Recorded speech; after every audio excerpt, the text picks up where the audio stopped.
Dad, you deserve a break. That's what my son told me as he handed me an envelope with 2 tickets. Take Lorenzo with you. It will do you good to get out a little. I thought it was a beautiful gesture. 2 old friends, 2 widowers, ready to laugh again. But when we tried to return, the airport counter told us something I will never forget. Sirs, your return tickets never existed. And that day, I understood that sometimes the most expensive trips are not paid for with money. If this story moves you, subscribe. Every day there is a new story that could change the way you see the world. Tell us where you are watching from. My name is Robert Landeta Robles. I am 78 years old and have a memory that still works better than my knees. And what I am about to tell you started as a gift, a beautiful gesture, an act of love that I had waited for through 2 years of loneliness. It was a Sunday in June, Father's Day, when my son Julian invited me to dinner at his apartment. He hadn't invited me to anything in months. I put on my only suit, the same one I wore to Emily's funeral, and I was as excited as a child. Lorenzo, my neighbor and best friend, was also invited by his son, Oscar. They are going to celebrate us together, Lorenzo told me in the elevator. Can you imagine? I smiled. For the first time in years, I felt that perhaps my prayers had been heard. Maybe my son finally saw me again. Julian's apartment was huge, with floor-to-ceiling windows and white furniture that felt scary to even touch. There was a long table decorated with candles and flowers, and a blonde woman I didn't know was pouring wine into crystal glasses. Dad, this is Delilah, my fiancée. We are getting married soon. She shook my hand without smiling, her nails painted bright red. Oscar, Lorenzo's son, was also there, a thin man in a dark suit with a serious face. The 4 of us sat down for dinner, me, Lorenzo, Julian, and Oscar. Delilah served the food as if she owned the place. It was chicken in a sauce that didn't taste like much, but I ate it eagerly because it had been so long since I had dinner with my son. Lorenzo also ate slowly, looking at his son with that mix of love and pain that only abandoned fathers understand. And then, after the dessert, Julian and Oscar looked at each other and smiled. Dad, Julian said, standing up. Lorenzo. The 2 of them separated and pulled out 2 white envelopes from a drawer. We want to give you something. You have both suffered a lot with the loss of your wives. You have been lonely, and we believe you deserve a break. Oscar nodded. So we bought you a trip to Greece, 15 days, all expenses paid. Julian put the envelope in front of me. Oscar put the other in front of Lorenzo. We both opened them at the same time. Inside were plane tickets, hotel reservations, printed itineraries, Athens, Santorini, Mykonos, the places that Emily and I dreamed of visiting when we were young and thought we would have time. I felt something catch in my throat. It wasn't pure happiness. It was something more complicated. Gratitude mixed with surprise. And maybe, deep down, a small question. Why now? Lorenzo was crying. He cried openly with the tickets in his hand. Son, I don't know what to say. Oscar put his hand on his shoulder. Don't say anything, Dad. Just enjoy it. You both deserve it. I looked at Julian. He was looking at me with that smile he used when he was a kid, when he asked me for money for the movies or to go out with his friends. Thank you, son, I said. It's too much. It's not too much, he replied. It's the least I can do after everything you did for me. He hugged me. It was a quick hug, but I held him tight, because it had been so long since he hugged me. Delilah applauded from her seat. How sweet. You're going to have an incredible time. Lorenzo and I looked at each other from across the table. He was smiling. I was, too. But something in his eyes told me that he also felt that small discomfort, that little voice that whispers, "This is too good to be true." After dinner, while Lorenzo and I waited for the Uber outside the building, he said something to me. "Robert, don't you think it's weird?" I looked at him. "What is?" "That both of them gave us the same trip, the same dates, to the same place." I shrugged. "Maybe they planned it together. They are friends, aren't they?" Lorenzo nodded slowly. "Yes, that must be it." But neither of us sounded convinced. The Uber arrived and we got in silently. All the way home, I looked out the window thinking about Emily. How happy she would be if she knew that I was finally going to see Greece. And then I remembered something she once told me. Gifts without a reason always have a reason. I didn't understand what she meant then, but I would understand soon. A week later, Julian showed up at my house unannounced. He had his work briefcase and Delilah with him. "Dad, before the trip, I need you to sign some papers. It's the international health insurance in case something happens to you over there." I took the papers. There were many, too many. "Is all this for the insurance?" Julian nodded. "It's protocol. That's how it works with international travel for people your age." Delilah sat on the sofa where Emily used to read, looking at her cell phone. I started signing. 1 sheet, 2, 5, 10. "Here too, Dad. And here. And here." I signed where he pointed because I trusted my son, because you trust your own flesh and blood. When I finished, Julian quickly put the papers in his briefcase. "Done. You are protected." He patted me on the shoulder. "You're going to have a lot of fun, Dad." And they left. Later, I found out that those papers were not insurance. They were powers of attorney. They were bank authorizations. They were my death sentence, signed by my own hand. The day of the flight arrived faster than I expected. Julian told me he would pick us up at 5 in the morning to take us to the airport. But at 4:30, a message came in.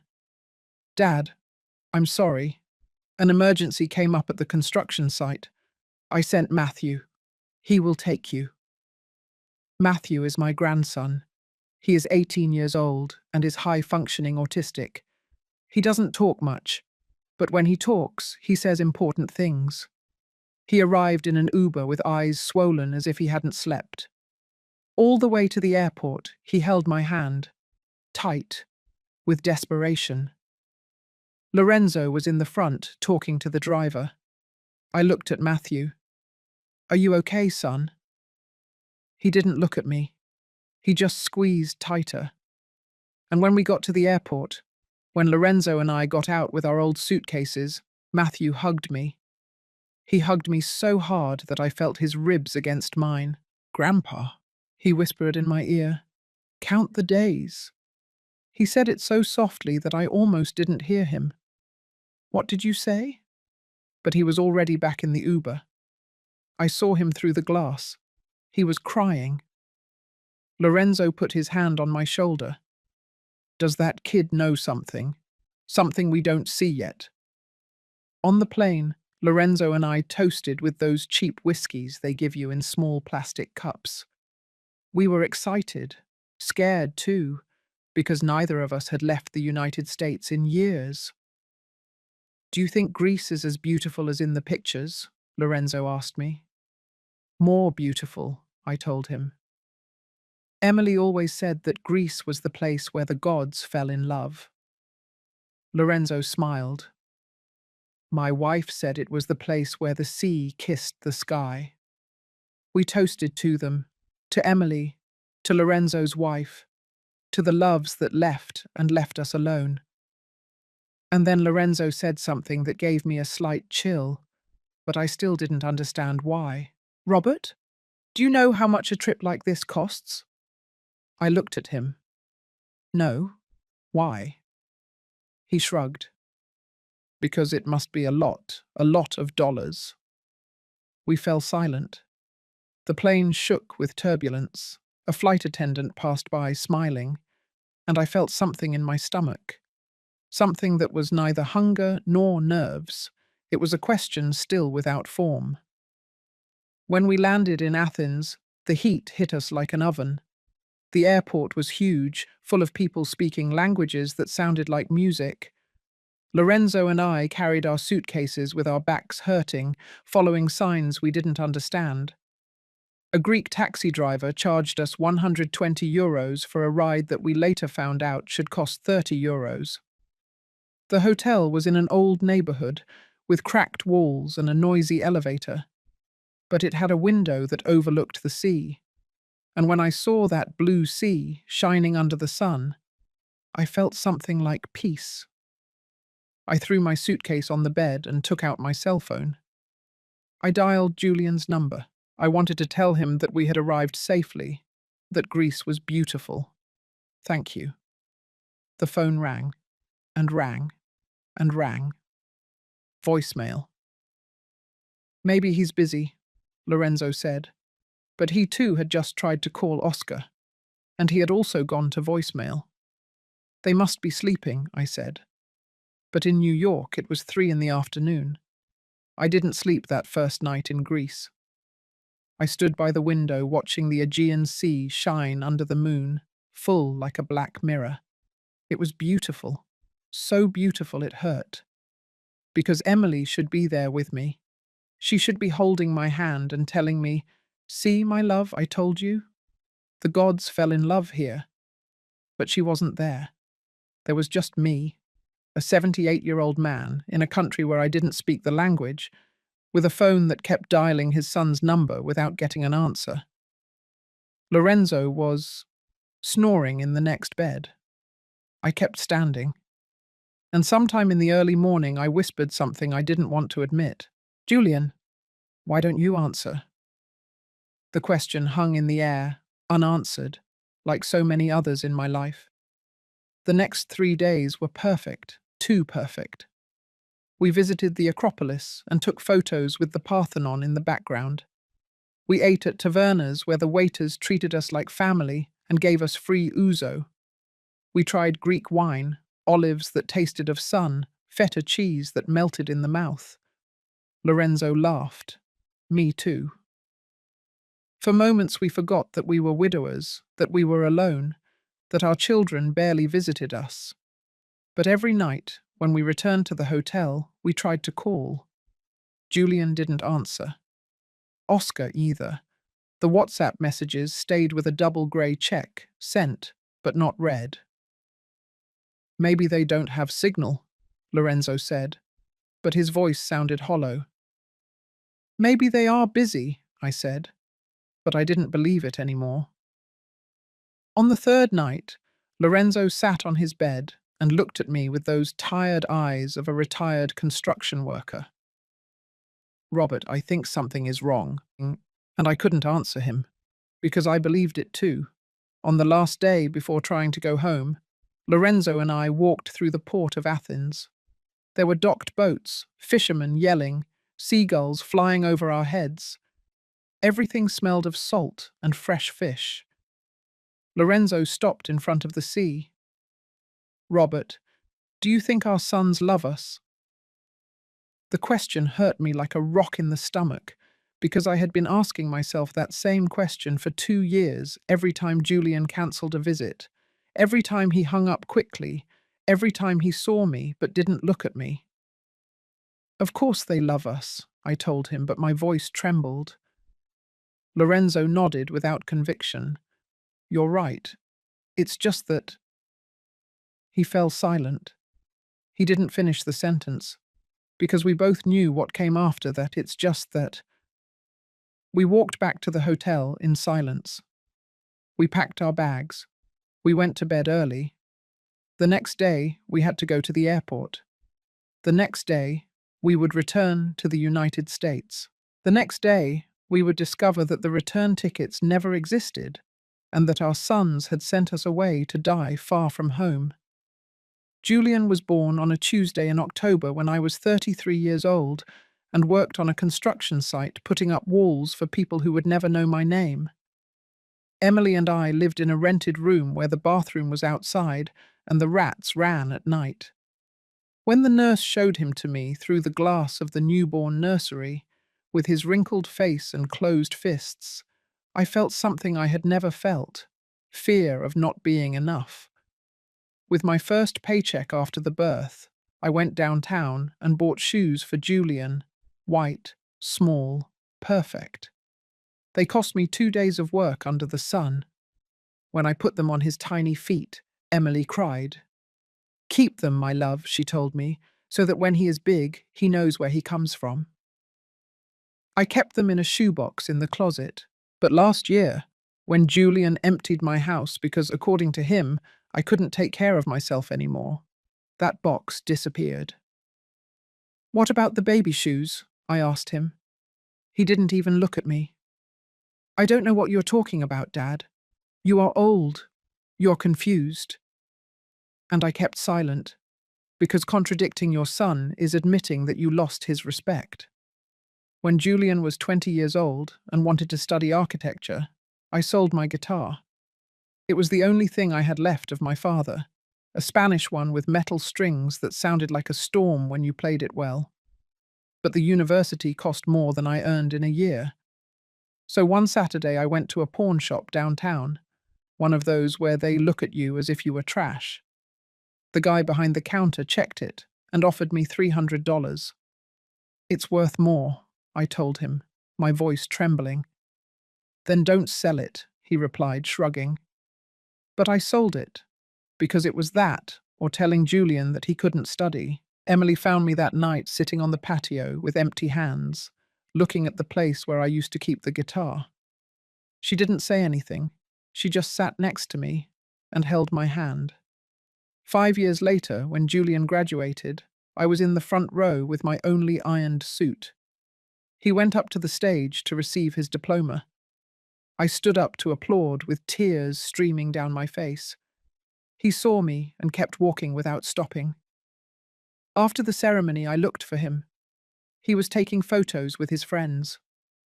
"Congratulations, son," I said. "Thanks, Dad," he replied without hugging me, and he left to celebrate with people who hadn't raised him. After graduating, Julian got a job at a prestigious firm and moved to an apartment in New York that I never saw because he never invited me. At first, he came every week to visit us, then every 2 weeks, then once a month. Emily always justified it while cooking food that he was no longer going to eat. He is building his future, my love. That's how it has to be. But I saw how his visits became shorter, his hugs quicker, his smiles emptier. One Sunday he came to eat and spent the whole time glued to his cell phone. Emily had spent the morning cooking turkey pot pie, his favorite dish since he was a child. He ate 3 bites and said he had to leave. "Already?" Emily asked, her voice broken. "I have a meeting, Mom. It's important." When he left, Emily stayed looking at the cold pot pie on the plate. "He doesn't like it anymore," she said almost in a whisper. "He does like it," I lied, touching her hand. But we both knew the truth. Julian no longer liked being with us. We were his poor past, and he wanted to erase us from his rich future. 5 years ago, Julian knocked on my door one Sunday at 10 in the morning without notice. I was still in my pajamas drinking coffee. He came in without greeting me with that urgent look that desperate people have. "Dad, I need $200,000. It's an investment, a unique opportunity. I'll give it back in 6 months, I swear."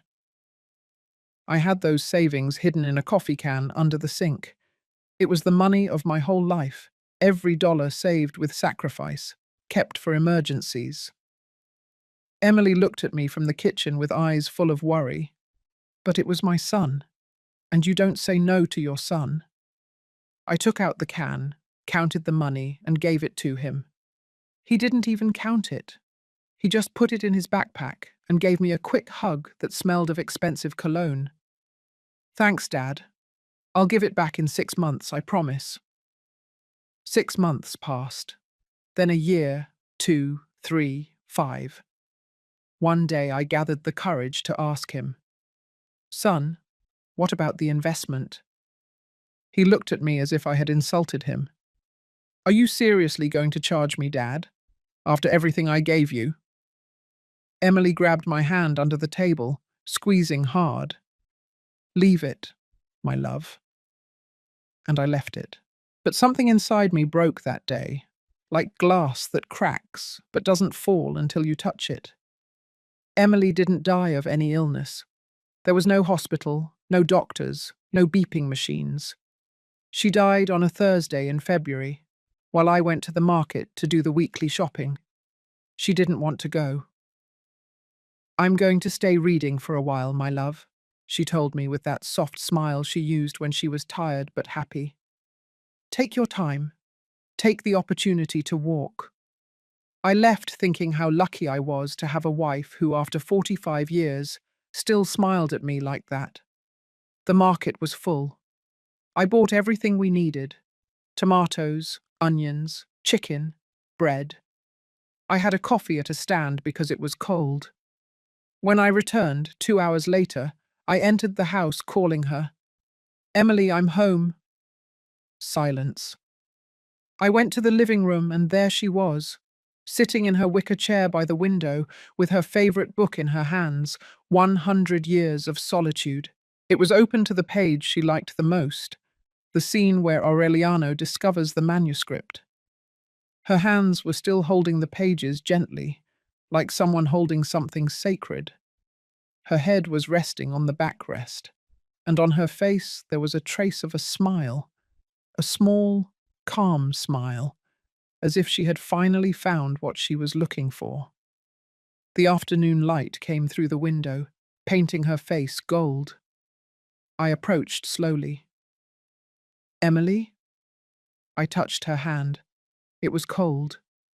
She had gone while reading the words she loved, surrounded by light, with a smile on her lips. And I wasn't there to say goodbye. But she left happy, reading her favorite romance, with the sun caressing her face, without pain, without fear. She simply fell asleep, and never woke up. I called Julian, crying, Your mum died. I heard silence on the other side, then his shaky voice. I'm coming, Dad. I'm coming. He arrived 3 hours late. 3 hours in which I stayed sitting next to Emily, holding her hand, begging her to wake up even though I knew she wouldn't. When Julian finally came in, he didn't come directly to see her. First, he stood at the door looking at his cell phone. Then he approached slowly, looked at her for 2 seconds and started to cry. But I knew him. I had known him since he was a baby, and those tears were not of pain. They were of guilt.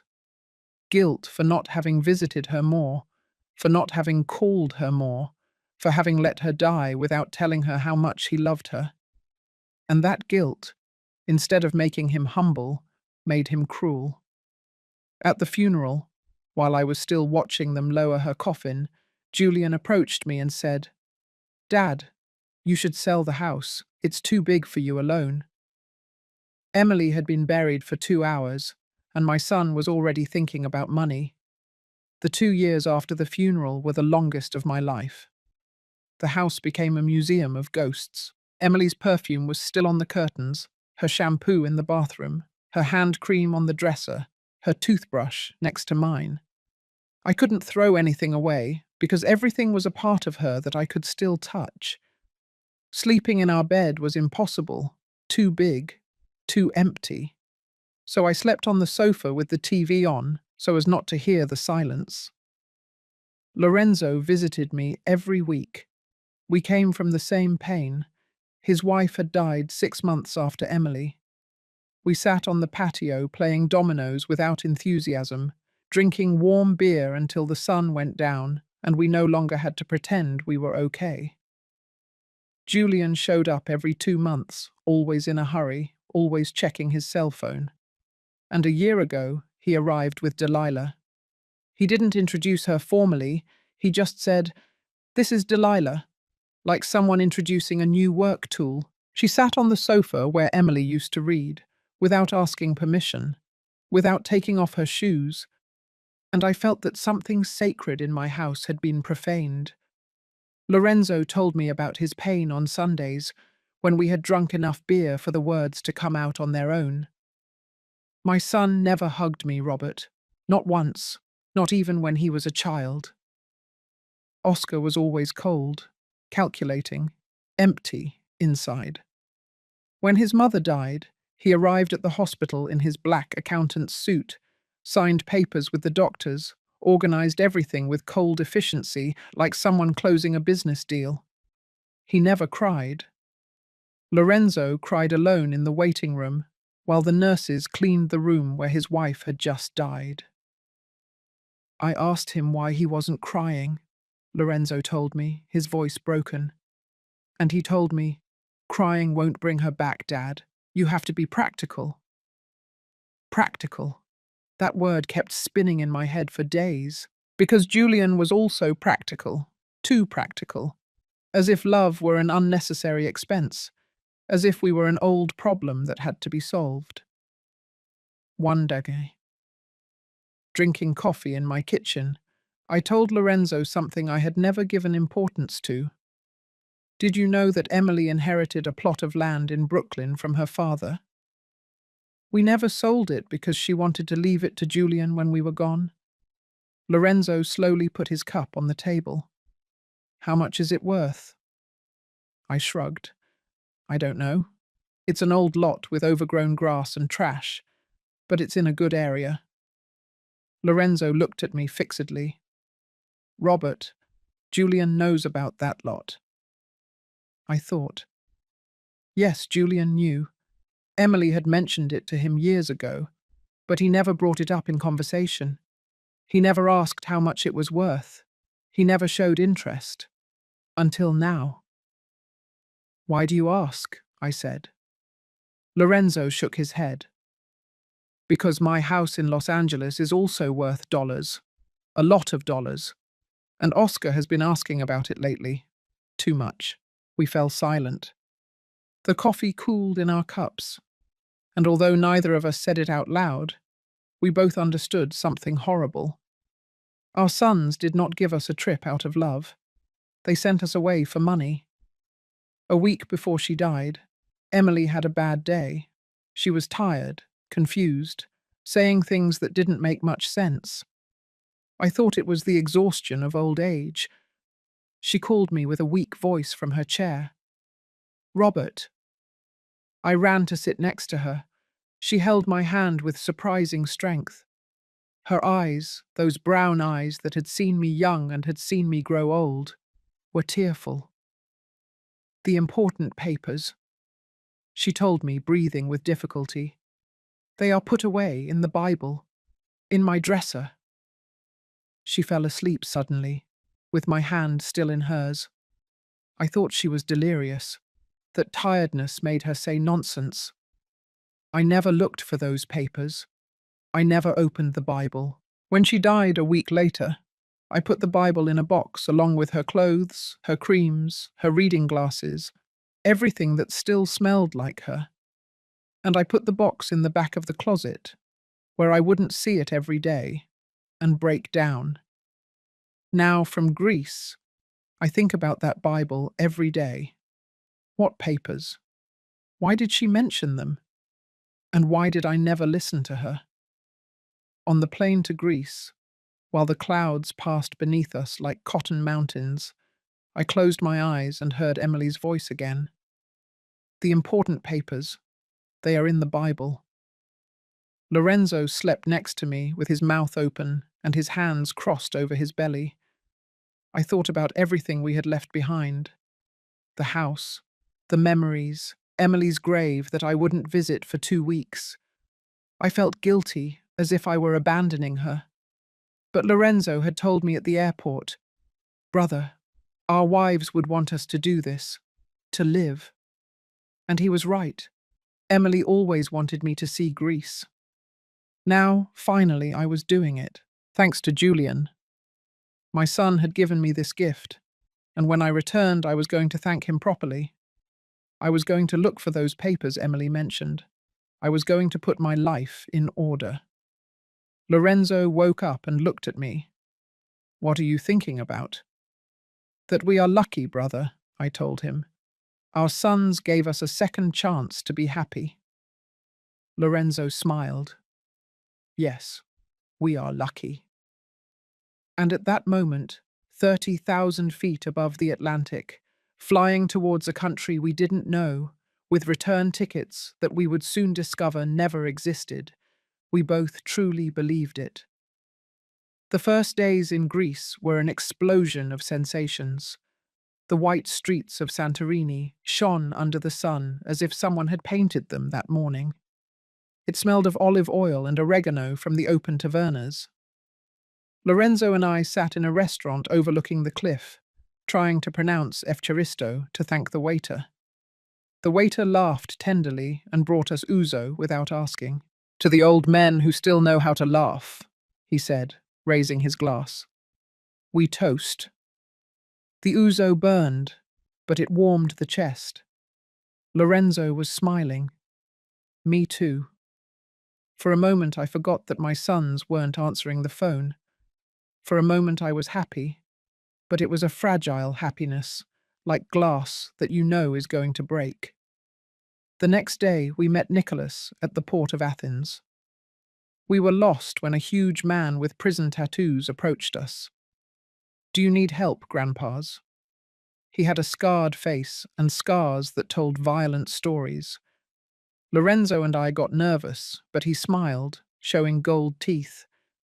"Don't be scared. My name is Nick." He helped us with the suitcases and talked to the taxi driver so he wouldn't rip us off. "You're Americans, right?"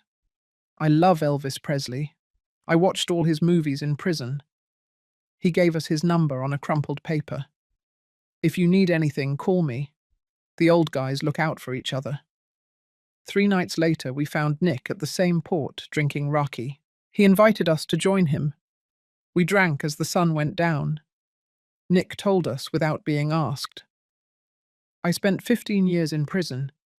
I killed the man who raped my daughter. She was 17. He paused for a long time.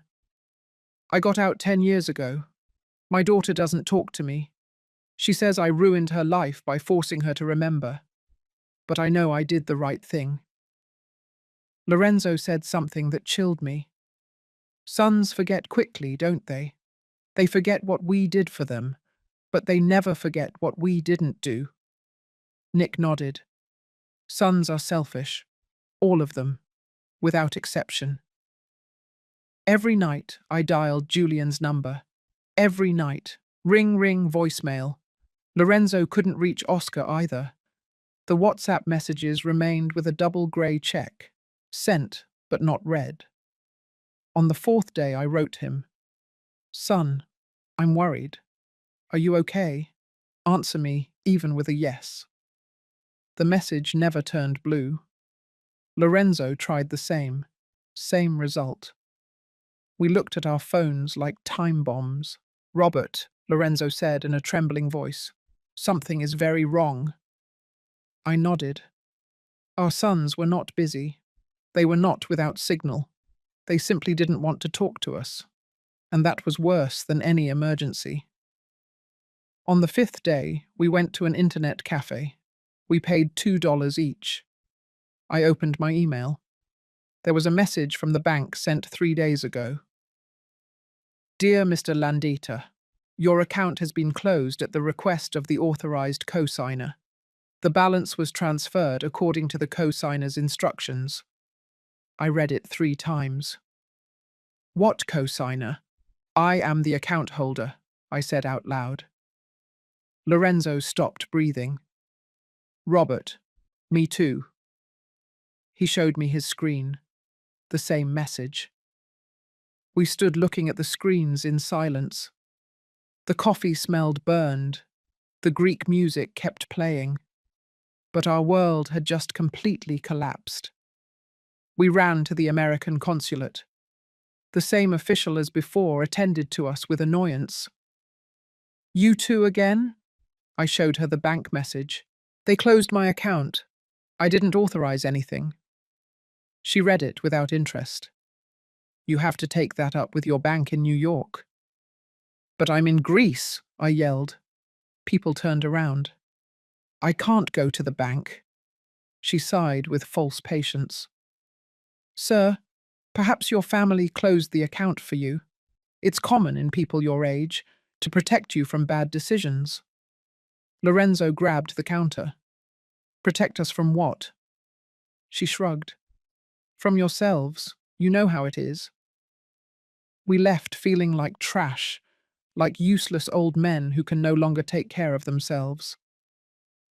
That night, at 11 o'clock, my cell phone rang. Unknown number. Hello? Grandpa? It was Matthew, his voice terrified. I can't talk much. Dad said I can't call you. But I have to tell you, he and Delilah are selling the house. Your house. Buyers have already come by. Dad said you gave him permission, but I know it's not true. The call cut off. Matthew? I dialed back. The number is not available. I tried 5 times. Nothing. Lorenzo was looking at me. What happened? I told him. He turned pale and looked at his messages. Robert, look. A message from Oscar. Dad, I put the house up for sale. It's for your future medical expenses. Enjoy Greece. Lorenzo was hyperventilating. I don't have medical expenses. I didn't talk about anything with him. We sat on our beds, finally understanding the truth. Our sons didn't send us on vacation out of love. They sent us away to empty us, to rob us while we were gone, to erase us from our own lives. The closed accounts, the unanswered phones, the gifted tickets, I said, putting the puzzle together. They got us out of the way. Lorenzo cried. But why? We gave them everything. I had no answer, only rage, a cold rage growing in my chest. Tomorrow we try to go back, I said, but a little voice whispered, what if they don't let us return? We didn't sleep that night. At 3 in the morning we went for a walk through Athens, empty streets, a few drunks. The two of us lost where we didn't speak the language. Do you think we can go back? Lorenzo asked. We have return tickets, I lied. But I remembered that I had never checked them well. What if they were fake, too? They sent us here so we wouldn't be in the way, Lorenzo said. While we ate olives, they sold everything. The next day we went to the Acropolis. Robert looked at the Parthenon for 10 minutes in silence. This place is 2,000 years old. It saw empires fall, and it is still here. Broken, but here. I am also going to fall, but I am not going to turn into dust. Not yet. In the taxi to the airport, Lorenzo said, if something goes wrong, these days with you have been the best of my life. I hugged him. We are going back. I promise you. But I knew I was lying. The Athens airport was a human anthill. Happy families, couples kissing, children running. And us, 2 old men with worn suitcases and fear in our stomachs. The line took 40 minutes. During that time, I mentally went over everything.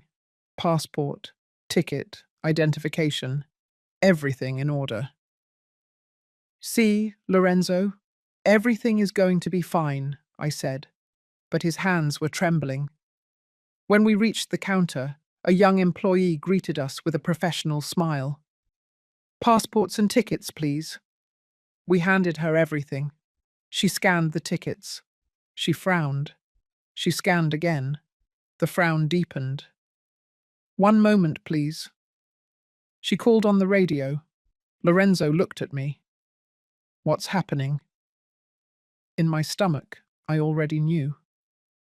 A supervisor arrived, a 50-year-old Greek man, prominent belly, tired face. The employee spoke to him in Greek, pointing to the screen. The man checked our tickets against a light. Then he looked at us. In his eyes I saw pity. That pity they look at you with when you are old, when you are a problem. "Gentlemen, we have a problem," he said in English. He put the tickets on the counter as evidence of a crime. "Your return tickets are not validated in our system." I felt the floor open up. "What do you mean they are not?" My voice sounded sharp. "They do not appear as purchased tickets. They are counterfeits, or they were cancelled." Lorenzo grabbed the counter. "But it's printed. It has my name." The supervisor nodded. "Yes, sir, but the paper means nothing if it is not in the system." The line behind us grew, murmurs. A man yelled in Greek. A woman with a baby pushed us. "Excuse me." All eyes on us, annoyance. "These old guys are in the way." Lorenzo was shaking. "Please, there must be a mistake. Our sons bought these tickets, Julian Landeta and Oscar Rivera. Call them." The supervisor shook his head. "I can't call the United States. What I can do is inform you that you need to buy new tickets." He said the price. €2,400. Lorenzo let out a sound that was almost a cry. The supervisor was already ignoring us. "Next, please." We moved to the side. The line continued without us. Happy families getting on planes, and us, invisible. With fake tickets. "I'm going to pay with a card," I said, pulling out my wallet, trembling. We went to another counter. The employee scanned. Declined. "Do you have another one?" I took out the emergency one. Declined. Lorenzo took out his. Declined. Another. Declined. All rejected. I felt real nausea. "Call your bank, sir." We found a corner near the restrooms. It smelled of disinfectant and despair. I dialed the bank. "International line. 5 minutes on hold." "How may I help you?" I explained quickly. Typing. Silence. "Mr. Landeta, your account was closed 2 weeks ago." "By whom?" "By the authorized cosigner." Something in my chest broke. "I am the only account holder." "Sir, your son Julian was added in January of 2023. Full authorization." 2023. The insurance papers. And my money? "Transferred to the account of Julian Landeta Sepulveda." I hung up. Lorenzo was sitting on the floor. People passed by, avoiding him like an obstacle. I sat down next to him. "Lorenzo, call Oscar." He dialed from my phone. Oscar answered on the third ring. Calm voice. "Hello?" "Son," Lorenzo said, breaking down. "I can't return. The tickets don't work. What happened to my account?" Silence. Then Oscar's voice, cold as ice. "Dad, we already talked about this. I needed that money for your future expenses. You are old. You can't take care of yourself. It's better this way." "Better?" Lorenzo shouted.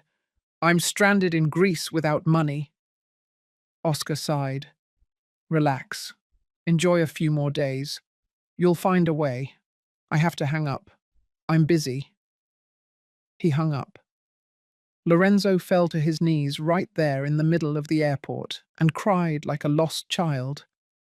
We didn't have money for a hotel. Between the two of us, $200. Enough to eat for 4 days if we were careful. But not hotel and food. We decided to stay at the airport. Metal benches near Gate 7. Benches with armrests, so you can't lie down. Lorenzo was shaking with cold. I gave him my jacket. 3 in the morning, a guard approached. I thought he would kick us out. He just looked at us with pity. Okay? I nodded. Okay. He continued his rounds. 5 in the morning, a Greek family woke us up. They gave us 2 breads wrapped in a napkin. For you. I wanted to cry. Lorenzo couldn't eat. He just looked at the bread. My son did this to me. My son. 3 days sleeping in the airport. 3 days eating stale bread and what we found in the trash when no one was looking. I, who built houses with these hands, looking for food in airport trash. Lorenzo no longer spoke much. He just stared into space. I tried to stay strong for both of us, but inside I was breaking. Every night I thought about Julian, his face when he gave me the envelope, his quick hug, his "You deserve it, Dad, deserve it." And I understood. That hug was a farewell, a disguised goodbye. He never wanted me to return. He sent me to Greece to die, far from home, far from anyone who could help me. While I died here, he sold everything. If you have ever been made to feel invisible, if you have ever trusted someone who betrayed you, if everything has been taken from you, leaving you with nothing, then you understand how I felt. But stay with me, because what comes next is worse, much worse, but it is also better. This story doesn't end in that airport, it is just beginning, and what Lorenzo and I did next is what you have to hear. On the 3rd day, a different guard approached. He had a local newspaper. He put it in front of us, pointing to the cover. There we were, Lorenzo and I. Someone had photographed us sleeping. The headline was in Greek, but there was a photo. Old suitcases, tired faces, dirty clothes. The guard tried to translate with broken English. Sons, leave, old, die. Lorenzo looked at the photo and cried again. But I didn't cry. I understood something. Now we were news. Now we were a scandal. Now we were evidence. If our sons wanted to kill us in silence, we had just ruined their plan. Everyone was watching us, and when everyone watches you, it is harder to make you disappear. I kept the newspaper. Lorenzo, we are leaving here. Where to? I took out the paper where Nick wrote his number. To look for help. After a week sleeping on metal benches, the security guards kicked us out of the airport. You can't live here, they said, without looking us in the eyes. Where were we going? We didn't know. We walked through Athens with our suitcases. Lorenzo was dragging his because he couldn't carry it anymore. I didn't have the strength either. 78 and 76 years old, walking aimlessly in a strange country. Every step hurt. My knees, my back, my feet swollen inside shoes that no longer fit. People avoided us in the streets as if we were trash, as if we were invisible. And perhaps we were. 2 old Americans that their own sons had turned into ghosts. We spent the first night on the street under a bridge near the port. It smelled of urine and rotten trash. We heard rats running near our heads. Lorenzo was trembling, not just from the cold, from fear, from humiliation. I hugged him to give him warmth, even though I was also freezing. Robert, he whispered in the darkness, we are going to die like this, like dogs on the street. I wanted to tell him no. I wanted to promise him that everything would be okay, but the words wouldn't come out, because I didn't know if we were going to survive either. I kept silent, hugging my friend while the rats squeaked and the cold bit our bones. And I thought about Julian sleeping in his warm bed while his father slept under a bridge. On the 2nd day, we met a group of Syrian refugees who slept under the same bridge. There were 5 men of different ages, all with the same empty look of those who have lost everything. One of them approached us when he saw us sharing a piece of stale bread. Are you Americans? He asked in English. His name was Bashir. He had learned Spanish working in a restaurant in Barcelona before being deported. "What are you doing here?" I didn't have the strength to lie. "Our sons abandoned us. They sent us to Greece and left us without money to return." Bashir nodded as if he understood perfectly. "Sons forget," he said. "They forget where they come from. They forget who raised them. But God does not forget. God is watching them." That night, Bashir and his friends shared their food with us, leftovers from a restaurant that they had taken from the trash. One morning, Lorenzo couldn't get up. He had a high fever and was shaking uncontrollably. "Robert, I'm so cold." I don't know how I managed it, but I carried him on my back and walked 4 miles to a public hospital. He weighed less than before, but I almost fainted 3 times.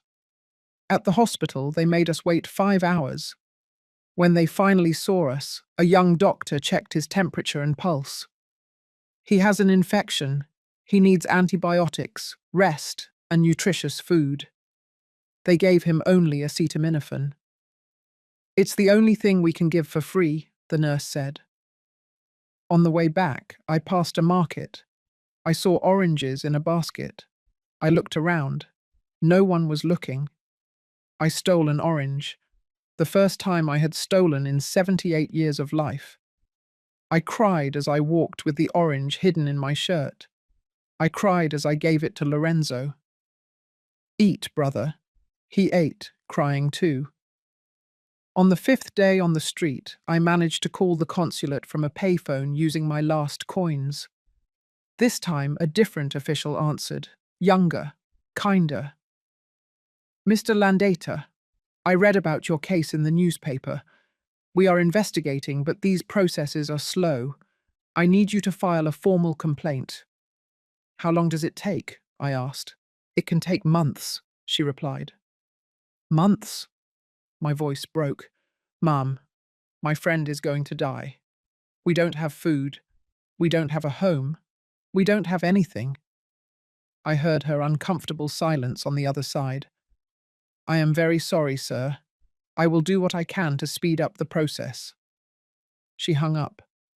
I stood in front of the payphone, feeling how my last hopes were slipping through my fingers.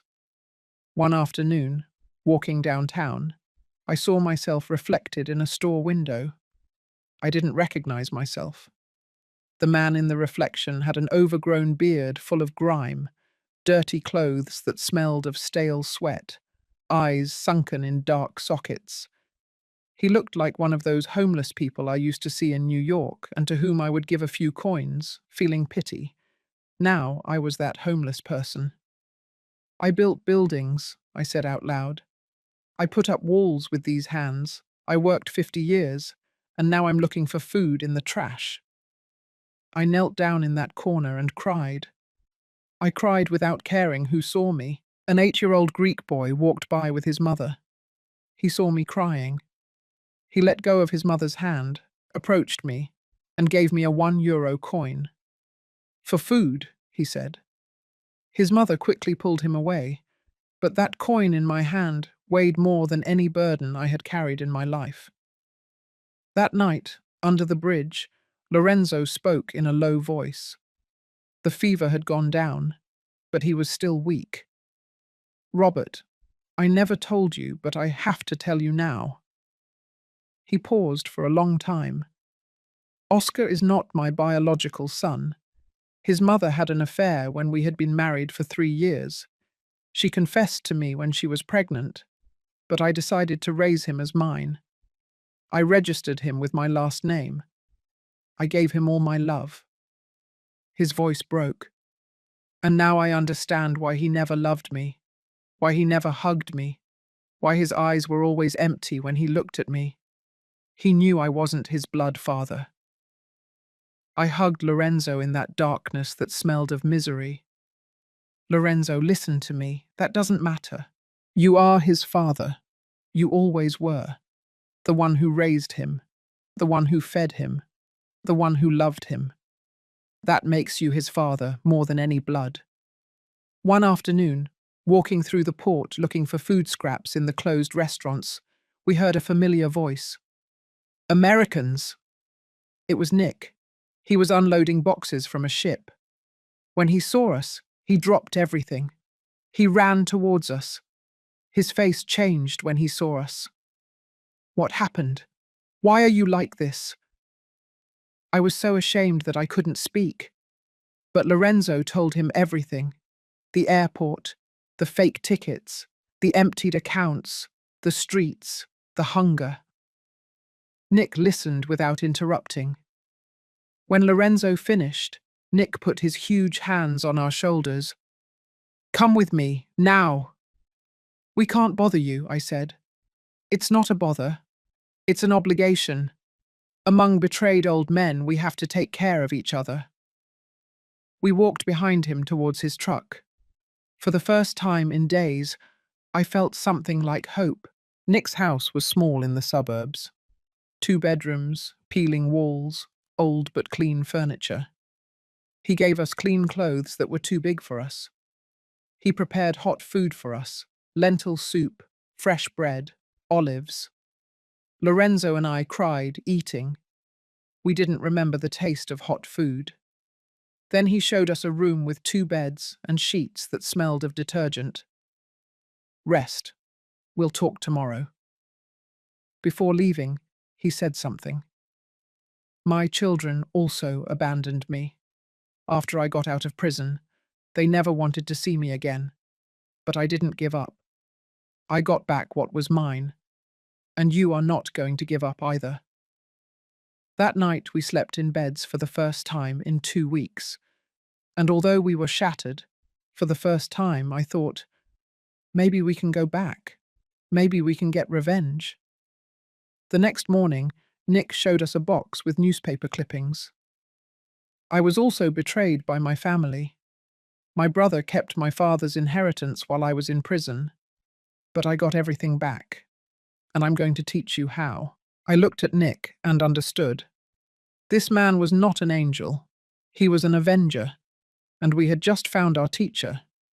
Nick had contacts, people who owed him favors, ex-cons, lawyers who worked in grey areas, a hacker who lived in a basement and hadn't seen the sun for years. Give me the full names of your sons, dates of birth, addresses, any paper you have. We gave him everything. Our IDs, the fake tickets, the WhatsApp messages, everything. Nick put everything in a yellow folder and disappeared. 2 days without seeing him, Lorenzo and I stayed in his house, eating, resting, regaining strength. On the 3rd day, Nick returned. He brought a thick folder. He sat in front of us at his kitchen table. Sit down properly, he said, because what I'm going to show you is going to hurt. It's going to hurt so much that you'll wish you hadn't known. But you need to know everything if you want to get yours back. He opened the folder, and our world collapsed again. Nick took out documents one by one, putting them on the table. Property deeds, bank transfers, powers of attorney, all with our signatures. But I didn't recognize my signature on some. This document says that you, Robert, sold your house in March. I froze. But I was in Greece in March. Nick nodded. Exactly. And this one says that Lorenzo transferred his entire savings account on March 10. Lorenzo looked at the date. I was also in Greece that day. Nick gave a bitter smile. That's why they sent you in February, so you wouldn't be around when they counterfeited the signatures. He pointed to a name on the documents. This was done by a notary. Her name is Elsa Moore. She has an office in Brooklyn. She charges $50,000 for each fake document. She's Delilah's friend. The air in the kitchen felt heavy. Everything was planned, I whispered. Everything. Nick began to explain the complete plan step by step. Julian and Oscar met 2 years ago in a Facebook group called Sons of Seniors with Property. It's a closed group where scumbag sons share strategies to keep their parents' money. I felt nauseous. Delilah is the one who connected them. She is not just an influencer. She is a professional scammer. She has done this before with at least 3 other older men. Always the same pattern. She becomes the girlfriend of a son with an elderly father. She convinces the son to get the father out of the way. They counterfeit documents. They sell properties. They disappear. Lorenzo asked, "And Oscar?" Oscar is an accountant. He moved all the money to ghost accounts. And Julian is an architect. He appraised the properties to sell them quickly below the real value. That way no one asks questions. Nick took out more papers. They worked together like professionals, like a criminal enterprise. Nick put a special document in front of me. The lot that Emily left you in Brooklyn. I looked at it. It was an official appraisal. I read the number. It couldn't be true. $15 million. My voice barely came out. Nick nodded. $15 million. That's why they sent you away. If you had found out the real value, you would never have signed anything. He turned to Lorenzo. Your house in Los Angeles is worth $8 million. Lorenzo turned pale. $8 million? And Oscar already sold it. 3 weeks ago. For $6 million. He kept everything. Lorenzo began to cry. Me too. Nick put his hand on the table. But there is good news. The sales were illegal.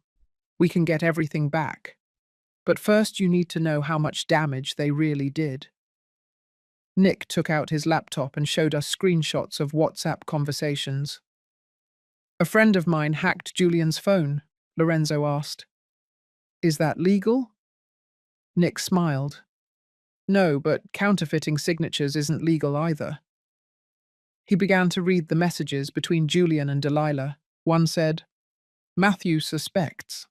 I found him looking through my papers last night. Delilah's response. Lock him in his room, take his cell phone away. He can't talk to anyone until the old man is dead or disappeared. I felt something inside me break. My grandson, my Matthew, they locked him up because of me. I kept reading. Another message from Julian. What if he tries to escape? Delilah.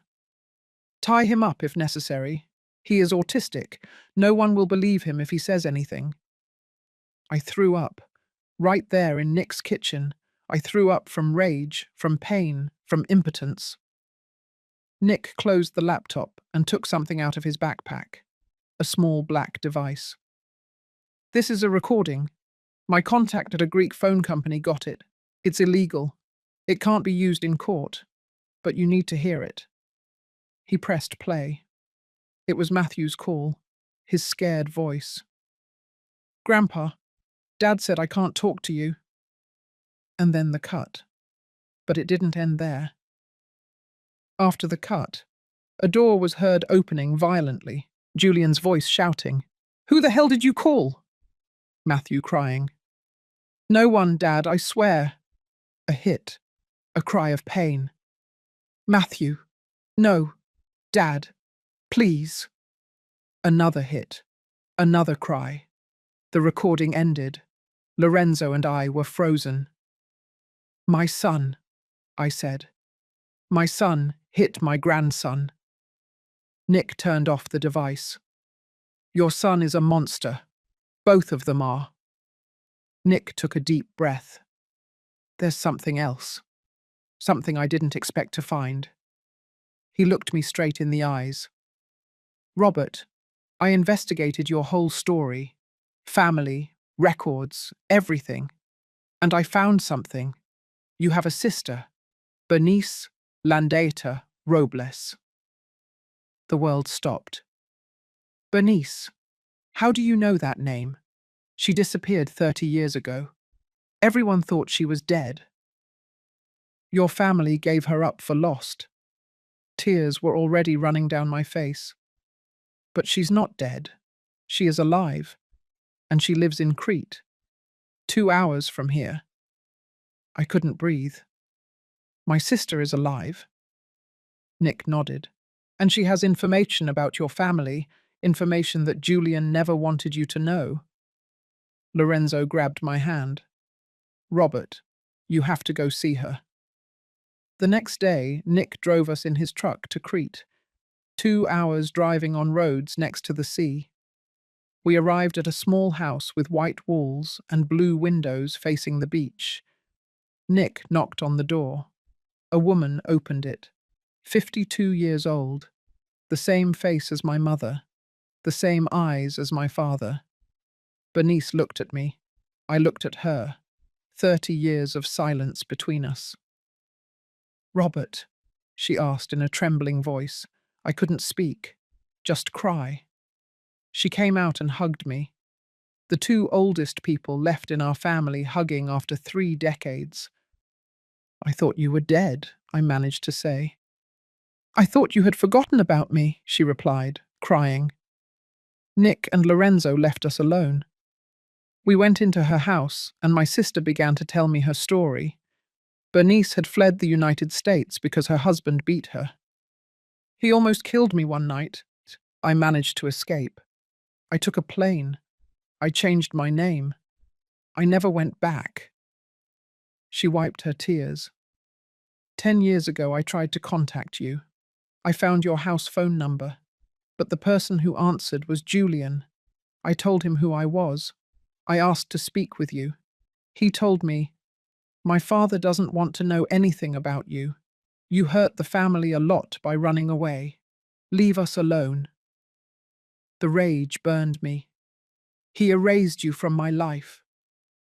Yes, Bernice said, and now I understand why.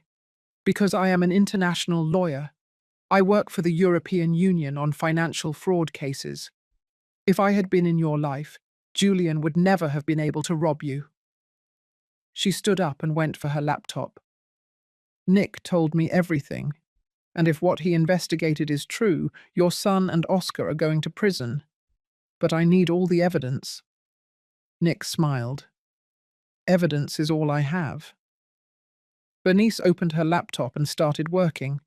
Calls to New York, emails to prosecutors, contacts at Interpol.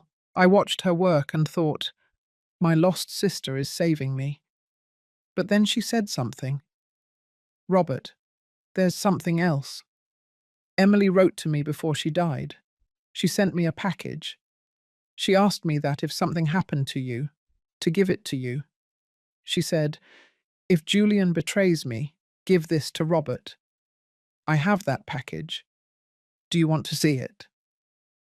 Bernice, Nick, and a Greek lawyer named Dimitri planned everything at the kitchen table. We will get the tickets, but we won't tell anyone. You have to arrive in New York like ghosts, without warning, without alerting them. I need Julian and Oscar to feel safe until the last moment. Dimitri was a specialist in international fraud. I have seen cases like this before. The important thing is that you arrive when they are relaxed, when they think they have won. Bernice marked dates on a calendar. December 15 is Oscar's birthday. According to my contact, it is going to be a big party. His whole family will be there, all the witnesses. Robert and Lorenzo looked at each other. We are going to look him in the eyes, Robert said, and we are going to get back what is ours. Bernice took out a yellowish envelope from a safe deposit box. It was sealed with old adhesive tape. Emily sent me this 3 weeks before she died. She wrote to me, if something happens to me, give this to Robert, but only if Julian betrays me. She put the envelope in front of me. My hands were trembling so much that I could barely open it. Inside were photos. Julian entering a casino, Julian signing papers with suspicious people, debt documents, and in the back, carefully folded, a handwritten letter in Emily's shaky handwriting. I took it out. The paper still smelled of her gardenia perfume. I started reading, and with each line I felt that something inside me was breaking and rebuilding at the same time, stronger, harder, more dangerous. Emily's letter said, My love, if you are reading this, it is because I am no longer here, and because our son showed his true colors. Forgive me for not telling you before, but Julian is not who you think he is. He has gambling debts, millions of dollars. He bet at casinos, on fights, on races. He lost everything. He came to ask me for the Brooklyn lot 6 months ago.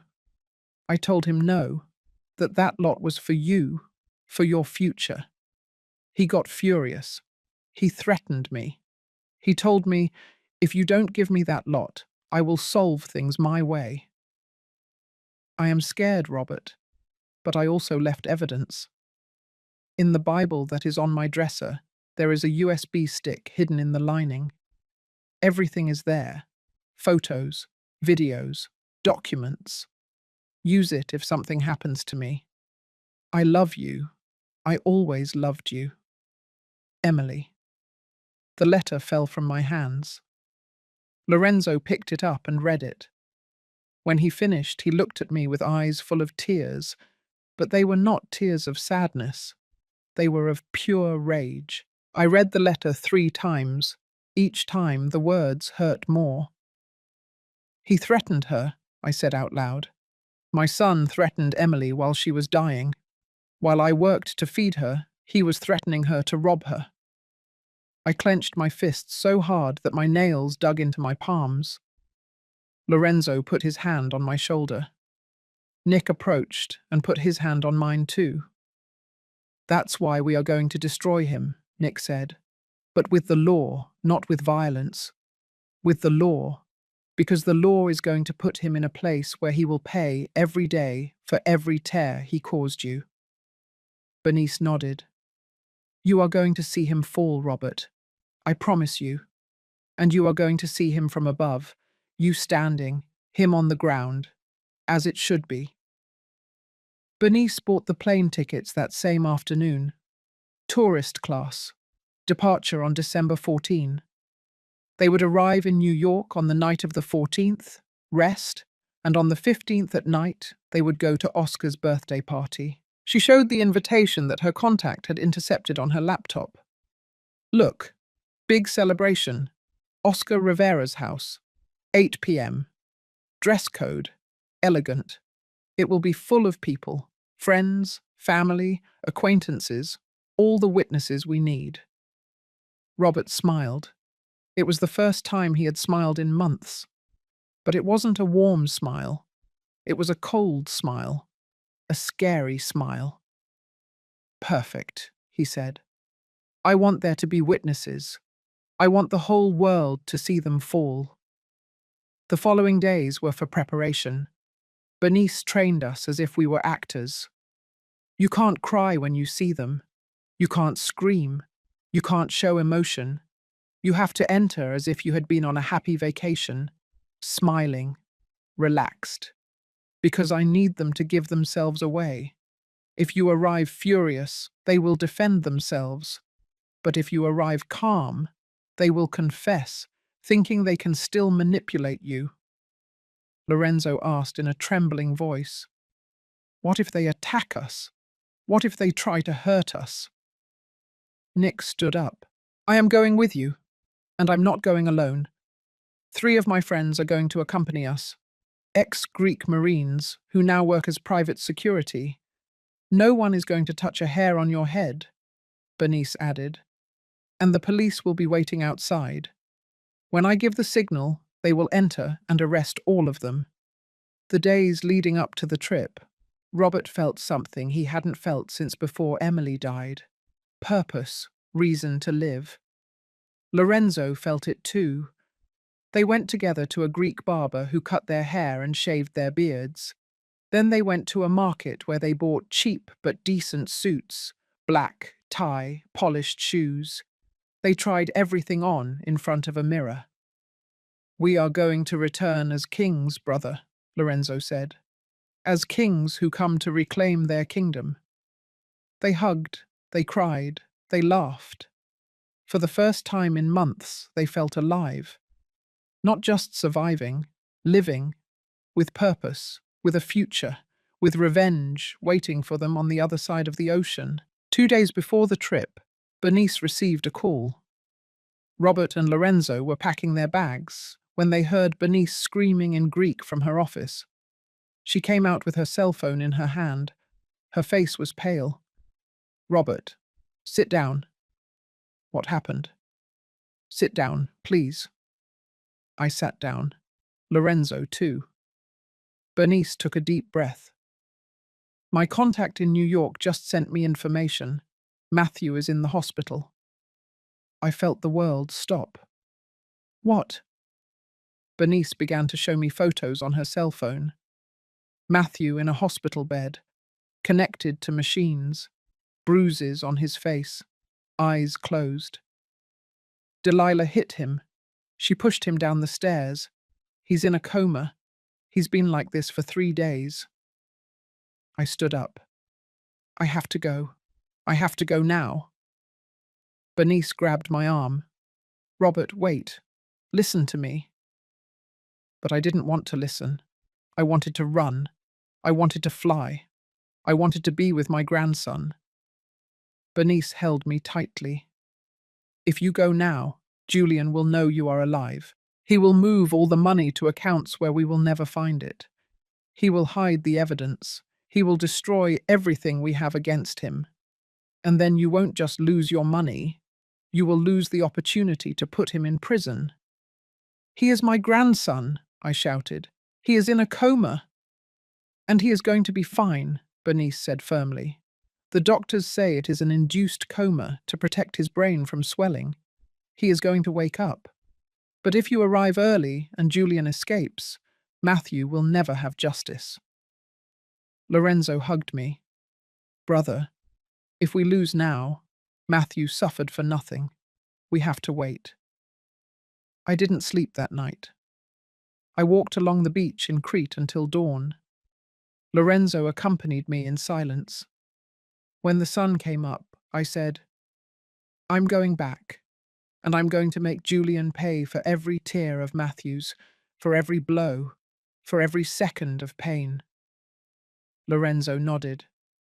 "And I'm going to make Oscar pay for every year he lied to me, for every time he made me feel worthless." The next day, at the Athens airport, already in line to board, Bernice's cell phone rang. She read a message, looked at me, and smiled. "Matthew woke up an hour ago and asked to see you." I collapsed in Lorenzo's arms, crying. "And there's more," Bernice added. "He told the police who hit him, 'Robert, your grandson is stronger than all of us, and he is waiting for you.'" The plane landed at John F. Kennedy International Airport in New York at 11 o'clock on the night of December 14. I looked out the window. The city lights shone like fallen stars. Lorenzo squeezed my hand. "We made it, brother." Nick, sitting in the seat behind, leaned forward. "Ready?" I nodded. We were wearing the same suits we had left in, black, ironed, dignified. But now we looked like well-dressed ghosts. Ghosts who had returned from the dead to collect what they were owed. When we got off the plane and set foot on American soil, I felt something in my chest. It wasn't happiness, it wasn't relief. It was something darker, colder. It was a thirst for justice. And that thirst was about to be quenched. Bernice was waiting for us at the terminal with 2 rented cars. She hugged us. "Welcome home." In one car was her, Lorenzo and me. In the other, Nick, with 2 huge men, ex-prison mates of his who now lived in New York, working as security. "Just in case," Nick had said. We didn't go to my house. We didn't go to any house. We went straight to St. Jude's Hospital where Matthew was. It was midnight. The streets were empty. I looked out the window, recognizing every street, every building, every corner. My city. The city where I had worked 50 years. The city where my sons had betrayed me. Bernice drove in silence. Lorenzo slept in the back seat, exhausted from the trip, but I was completely awake. alert, ready. "Does Julian know Matthew woke up?" I asked. Bernice nodded. "Yes, but he doesn't know that Matthew spoke to the police. He thinks his son is confused by the blow. He thinks he is still safe." We arrived at the hospital, room 307. Bernice knocked softly. A nurse opened. "Family of Matthew Rivera?" "Yes," I said. "I am his grandfather." She let us pass. And there he was, my grandson, sitting up in bed, with yellow bruises on his face that were once black, with a bandage on his head, but awake, alive. He saw me enter. His eyes opened wide. "Grandpa?" His voice sounded hoarse. I ran towards him. I hugged him carefully not to hurt him. He started to cry. "Grandpa, I thought you were dead. Dad said you died in Greece, that you had a heart attack on the plane." I squeezed him against my chest. "I'm here, my son. I'm here, and I'm never going to leave again." Lorenzo approached and put his hand on Matthew's shoulder. Bernice and Nick stayed at the door. Matthew kept crying. "I missed you so much, Grandpa. So much." Matthew told us everything through tears. How one night he heard Julian and Delilah talking in the living room. How he went down quietly and heard them planning to sell everything. How the next day he looked in his father's study and found the fake documents, the deeds, the transfers, everything. Dad discovered me. He took away my cell phone. He locked me in my room with a key. 3 weeks, Grandpa. 3 weeks without leaving. He gave me food under the door. His voice broke. I tried to escape through the window. Delilah saw me. She grabbed me. I resisted. She pushed me down the stairs. He touched the bandage on his head. I woke up in the hospital. Dad was there. He told me I had fallen alone, that I was confused, that you had died in Greece and that's why I was like this. He looked at me with eyes full of pain. "Grandpa, they sold your house. They took everything, even the money Mum left me when she died. They are living in a new apartment in New York, with my money." Before going to the party, Bernice took us to one more place, my house, or what was left of it. Julian had already sold it, but the new owners hadn't moved in yet. We entered. It was empty, no furniture, no life. But I knew where to look. I went to the closet in the main bedroom. The box with Emily's things was still there, stacked in a corner like trash. I opened it. The Bible was there. I grabbed it with trembling hands, looked in the lining, and found it. A small, black USB stick. "Emily's evidence," I whispered. Bernice connected it to her laptop right there. She started checking. Her face changed. "Robert, this is pure gold.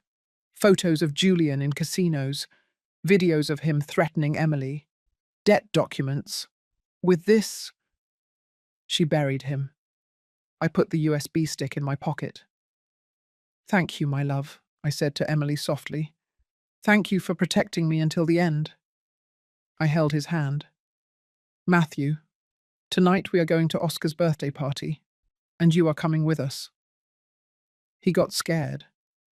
"Me? But what if Dad hurts me again?" I used a voice I had never used before. A cold, hard voice, without forgiveness. "Your dad is never going to touch you again.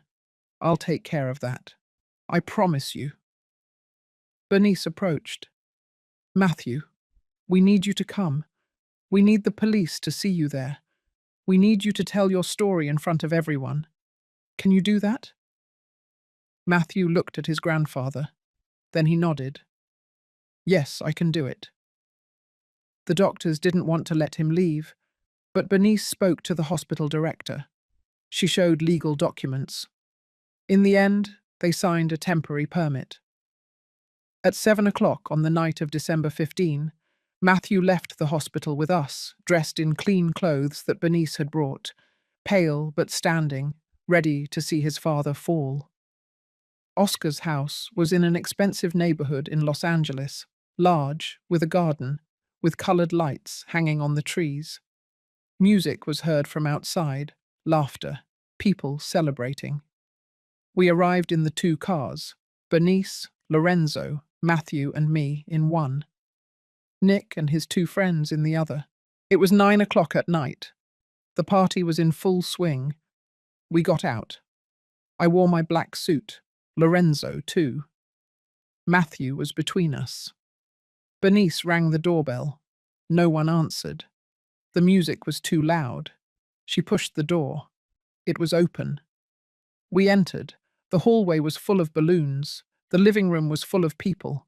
Waiters circulated with trays. There was a long table with food.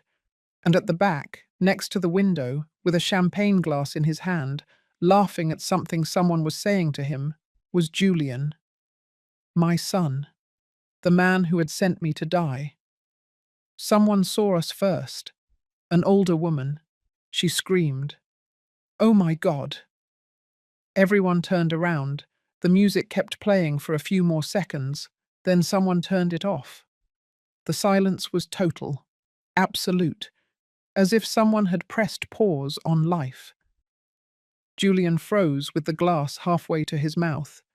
His eyes opened so wide I thought they would pop out. The glass fell from his hand. It broke on the floor. The champagne spilled like golden blood. Delilah, standing next to him, turned pale, white as paper. Oscar, the birthday boy, started visibly trembling. Lorenzo walked straight towards his son. I walked straight towards mine. Matthew was by my side. No one moved. No one breathed.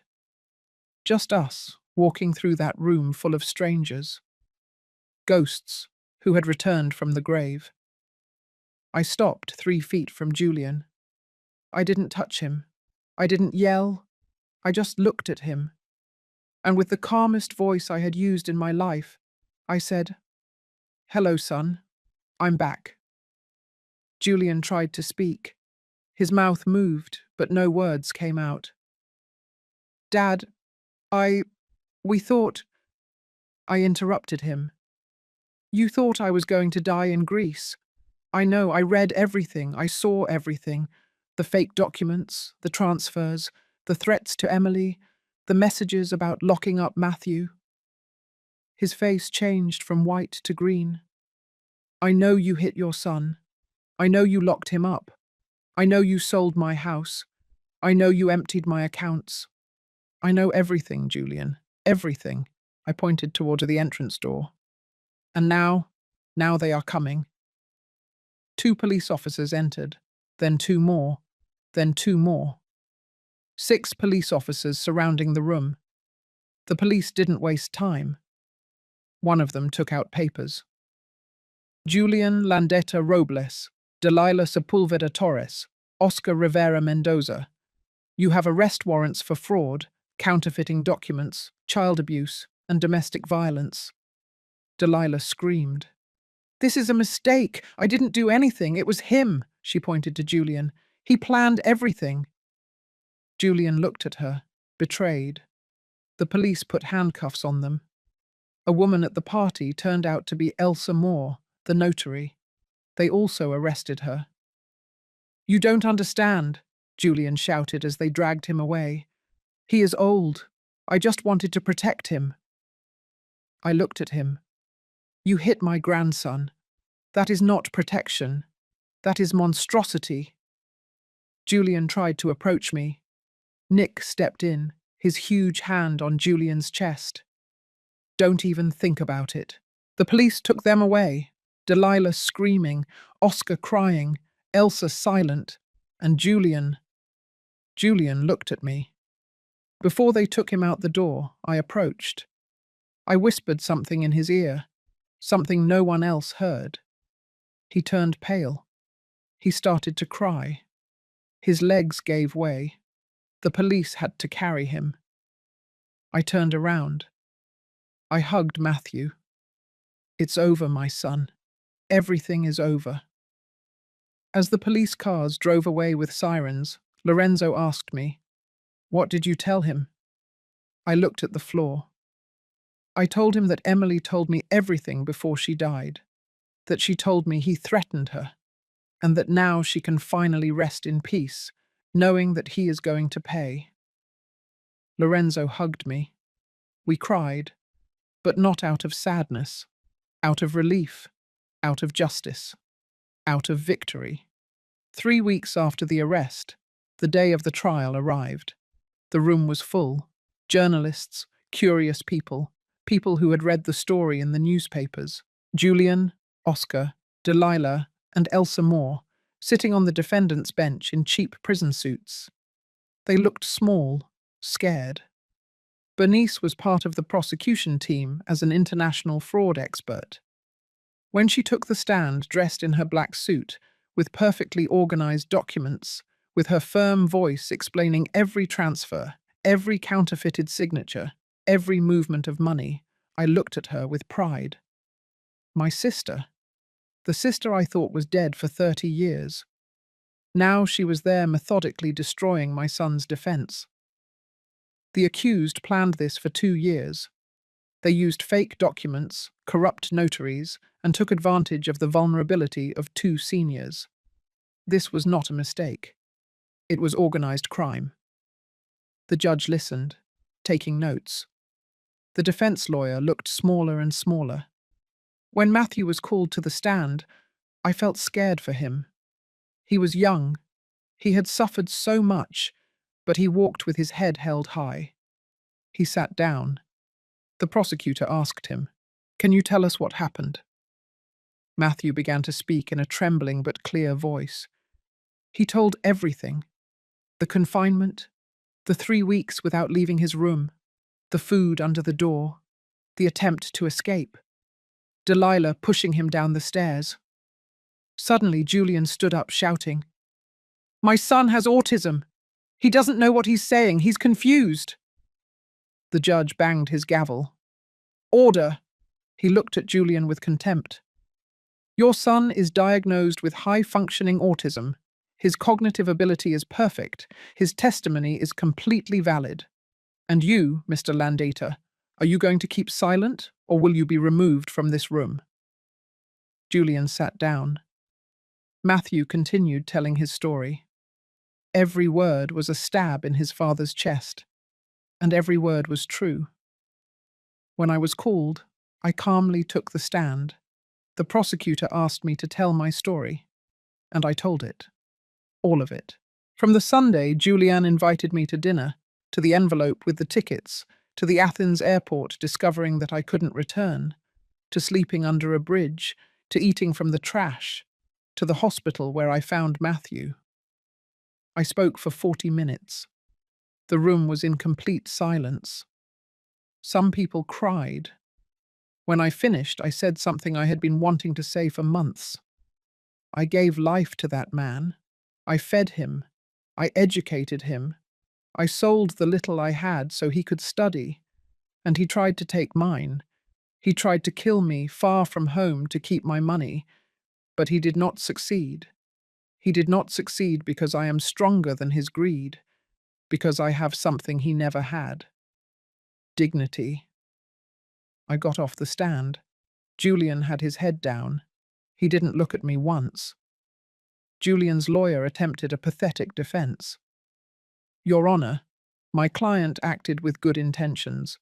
He only wanted to protect his father from bad financial decisions, typical of his advanced age. It is common for seniors to—" Bernice stood up, interrupting him. "Protect him? Do you call it protection to send a 78-year-old man to another country without a return ticket? Is protection emptying his bank accounts? Is protection hitting your own son and leaving him in a coma?" The lawyer tried to respond. Well, the circumstances—" Bernice interrupted him again. "The circumstances are clear. This was an attempted homicide by abandonment. They sent 2 elderly men to starve to death in a foreign country. And when the grandson discovered the plan, they beat him until they almost killed him. Is that protection? The lawyer sat down. He had no more arguments. He didn't even try to refute. The judge read the sentence in a firm voice. After reviewing all the evidence presented, this court finds the defendants guilty of the following charges: aggravated fraud, counterfeiting official documents, abuse of the vulnerable, domestic violence, and attempted homicide by abandonment. He paused. Julian Landeta Robles, 15 years in prison. Oscar Rivera Mendoza, 12 years in prison. Delilah Sepulveda Torres, 10 years in prison. Elsa Moore Sanchez, 8 years in prison. The room exploded in murmurs. The judge continued. Furthermore, the defendants must return all the stolen money plus damages and compensation calculated at $2 million additional. The properties are immediately returned to their rightful owners. He banged his gavel. This is one of the cruelest cases of family fraud I have seen in 30 years of career, and I hope it serves as an example to others who think they can abuse their parents with impunity. Final sentence.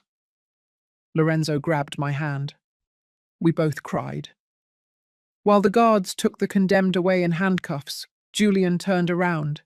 He looked at me, and he shouted, "Dad, forgive me. I love you. Please, Dad." His voice was breaking. Tears ran down his face. Delilah cried silently. Oscar walked with his head down. Elsa walked in silence, accepting her destiny. But Julian was shouting my name. "Dad, don't leave me. I need you." I looked at him from my seat. I didn't move. I didn't speak. I just looked at him. And in that look, I told him everything I would never tell him with words again.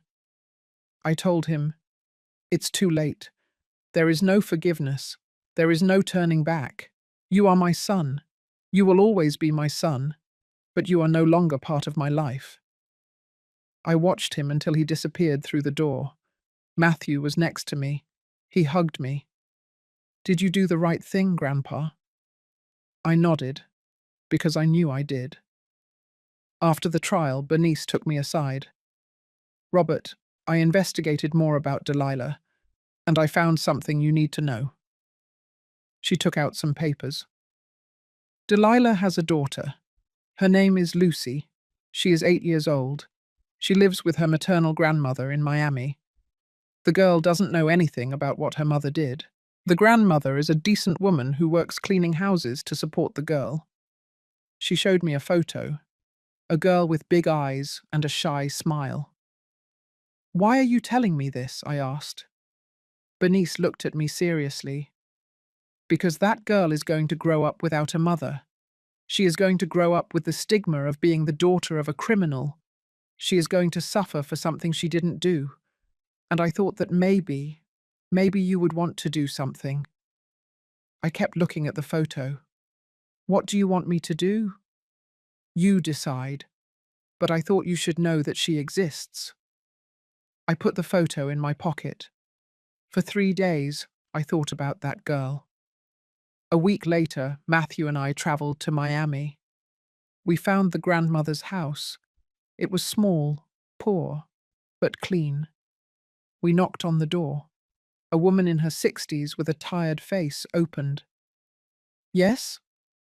"Ma'am, I am Robert Landeta, Julian's father." Her face changed.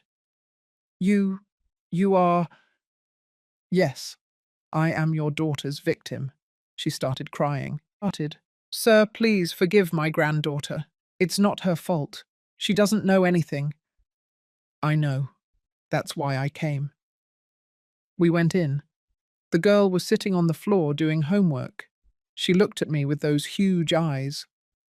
"Hello," she said shyly. "Hello, Lucy," I replied. I sat on the floor with her. Matthew sat down too. "Do you like math?" She nodded. "It's my favorite subject." I smiled. "My grandson, too." We spent an hour with her. She was sweet, innocent, intelligent. She was not guilty of anything. When we left, I told the grandmother, I am going to create a trust for Lucy, for her education, so that she doesn't end up like her mother. The grandmother fell to her knees, crying. She tried to kiss my hands. I lifted her up. Don't do that. Do it for your granddaughter. Make sure she studies, that she has opportunities, that she is better than us. She nodded, crying. I promise you. I promise you.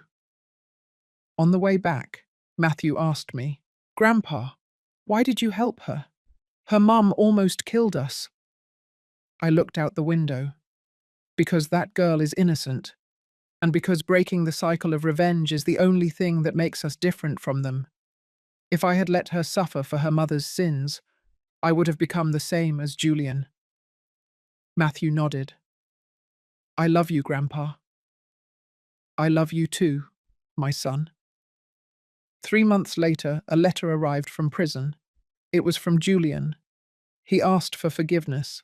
He said he was in therapy, that he understood what he had done, that maybe someday. I read it in front of Lorenzo and Matthew. I folded it. I put it in a drawer. Maybe someday, I said. But not today. Today it still hurts too much. That afternoon we went to the cemetery, Lorenzo and I. We brought flowers for Emily and for Lorenzo's wife. We put them on the graves. It's done, my love, I told Emily. They paid. Justice has been served. You can rest in peace now. A breeze moved the flowers. Lorenzo touched my shoulder. She heard you, brother. I smiled. I know. 6 months after the trial, I sold the Brooklyn lot. A developer offered me $15 million. I sold it. I divided the money into 3 parts. One for Matthew, one for me, one for Lorenzo. With my share, I bought a small house in Palm Beach, Florida, facing the sea. 2 bedrooms, a kitchen overlooking the ocean, a patio where I could sit and watch the sunset. Lorenzo bought the house next door, exactly the same as mine. Neighbors forever, brother, he said the day we signed the deeds. Forever, I replied. We moved in December, the same month that a year earlier they had sent us to Greece to die. But now we were not dying. We were living, truly living for the first time in years. Matthew decided to move in with me. I don't want to go back with Dad ever again, even if he gets out of prison. I want to stay with you. I enrolled him in a specialized school for kids with autism. He had a talent for math. The teachers were impressed. He started going to therapy twice a week. At first he didn't talk much, but little by little he opened up. One day, 6 months after moving in, I heard him laugh, truly laugh. He was on the beach with some new friends from school. They were playing in the sand. I watched him from the terrace and cried, because it had been so long since I had seen him happy. That night, during dinner, he told me, Grandpa, when I grow up, I want to study psychology to help other kids like me who were hurt by their parents. I looked at him. You are going to be a great psychologist, son. He smiled, like you were a great grandpa. Bernice visited us every month. She travelled from Crete to spend a week with us. We cooked together. Our mother's recipes that neither of us had made in decades. We talked about our childhood, about our father who died when we were young, about the things we didn't tell each other for 30 years. One afternoon, sitting on my terrace, watching the sea, she said something. Forgive me for not coming back sooner. If I had been in your life, Julian never would have been able to do this to you. I held her hand. Bernice, there is nothing to forgive. You had to save yourself first, and you came back when I needed you most. That's all that matters. She cried on my shoulder. I missed you so much, brother. I missed you too. But we are never going to lose each other again. Never again. Lorenzo was also healing. The first months he spoke little. He spent hours sitting on his terrace watching the sea. But little by little he started going out more, smiling more, living more. One day a certified envelope arrived. It was a letter from prison, from Oscar. Lorenzo opened it. He read it. His face didn't change. When he finished, he tore it into pieces. He walked to the beach. I followed him. He threw the pieces into the sea. The waves carried them away. What did it say? I asked. He asked for forgiveness. He said he loved me, that I was always his father. Lorenzo stood looking at the horizon. But I don't have a son, Robert. Oscar died to me the day he left me alone at that airport. He turned to me. But I have a brother, the best brother anyone could ask for. We hugged on that beach, two old men who had lost their sons, but had found each other. 3 months after moving in, Nick arrived in the United States. I got bored of Greece, he said, laughing, and I missed my favorite Americans. He decided to stay. With the money he had saved, he opened a small Greek restaurant on the boardwalk in Palm Beach. He called it The Three Old Men. Lorenzo and I helped him. I washed dishes, Lorenzo waited tables, Nick cooked. The place was small but cozy, and the food was incredible.